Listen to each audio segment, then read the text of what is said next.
লক্ষ লক্ষ ফিলিস্তিনি ভাই বোনেরা এই বর্বর আগ্রাসন এবং গণহত্যার শিকার হয়েছে। সারা পৃথিবীতে আজকে কণ্ঠ উচ্চারিত হচ্ছে ইসরায়েলের বিরুদ্ধে এবং মার্কিন ষড়যন্ত্রের বিরুদ্ধে, যে ইসরায়েলিকে যারা মদত দিচ্ছে তাদেরকে সমস্ত মদত বন্ধ করতে হবে এবং ইসরায়েলের সমস্ত পণ্য আমরা বর্জন করব।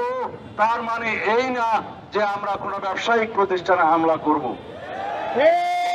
বাংলাদেশে কিছু স্থাপনায় হামলা হয়েছে, আমরা তার নিন্দা জানাই এবং এখানে আমরা বলতে চাই সরকারের ব্যর্থতা এখানে লক্ষণীয়, আইন শৃঙ্খলা বাহিনীর ব্যর্থতা এখানে লক্ষণীয়। তাদের উচিত ছিল আগের থেকে এখানে সতর্কতা অবলম্বন করা, তাহলে বাংলাদেশের নামে এই বদনামটা আমাদের নিতে হতো না। আমি আপনাদের সামনে আজকে এই মুহূর্তে বিএনপির পক্ষ থেকে একটি ঘোষণা দিতে চাই, আমরা ফিলিস্তিনি জনগণের পক্ষে এই গণহত্যার, ইসরায়েলি গণহত্যার প্রতিবাদে এবং বর্বর আগ্রাসনের প্রতিবাদে বাংলাদেশ জাতীয়তাবাদী দলের পক্ষ থেকে অতি শিগগির সারা বাংলাদেশে এবং কেন্দ্রীয়ভাবে আমরা একটি বৃহৎ কর্মসূচির ঘোষণা করব। আমরা এদেশের সমস্ত জনগণকে আহ্বান জানাই, পৃথিবীর সমস্ত মুসলিম বিশ্বের যারা মডেল আছেন তাদেরকে আহ্বান জানাই, যারা পরাশক্তির একটি অংশ, যারা মদত দিচ্ছে ইসরায়েলিদেরকে তাদেরকে আহ্বান জানাই, এই মুহূর্ত থেকে গণহত্যা বন্ধ করার জন্য আপনাদের পদক্ষেপ নিতে হবে।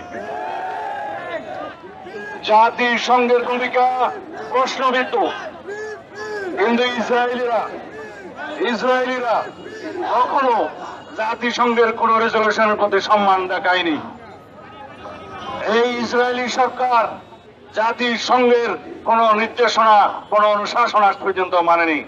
এই পরাশক্তির দুই একটা দেশ তারা সব সময় যখনই ফিলিস্তিনি মুসলমানের পক্ষে জাতিসংঘ রেজলিউশন পাশ করেছে তারা তার বিরুদ্ধে ভেটো প্রয়োগ করেছে, আপনারা সবাই জানেন।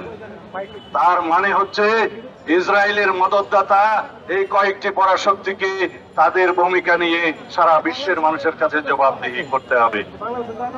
যতদিন পর্যন্ত প্যালেস্টাইন মুক্ত না হবে, যতদিন পর্যন্ত ফিলিস্তিনে গণহত্যা বন্ধ না হবে, যতদিন পর্যন্ত ইসরায়েলি বর্বর আগ্রাসন বন্ধ না হবে, ততদিন পর্যন্ত আমরা অবিরত বাংলাদেশ এবং সারা পৃথিবীর মানুষকে আহ্বান জানাবো, আমরা আমাদের প্রতিবাদ এবং নিন্দা আমাদের জানাতে থাকতেই হবে।